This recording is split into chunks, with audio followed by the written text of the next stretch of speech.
मग मॅडम कुठे चालल्या म्हणसाल तर घरापर्यंत सोडू का? कुठपर्यंत? घरापर्यंत. घरापर्यंत? हा नक्की ना? घरापर्यंत. हा हा, चल. नक्कीच. Right right.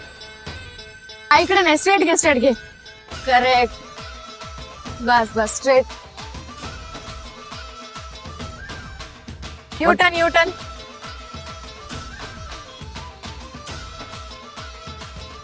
लेफ्ट.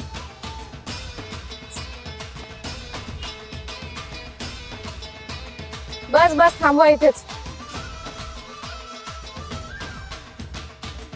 थँक्यू. हा, असंच भेटत जा मला. तेवढेच ऑटोचे पैसे वाचतील माझे. माझं घर ना इथंच आहे. रोज भेटत जा. बाय. आम्ही चल ना आता तोंडाकडे काय बघायला. पेट्रोल संपले, धक्का मारा आता. वा जिंदगी झाली. पुरीच्या नादात सगळं.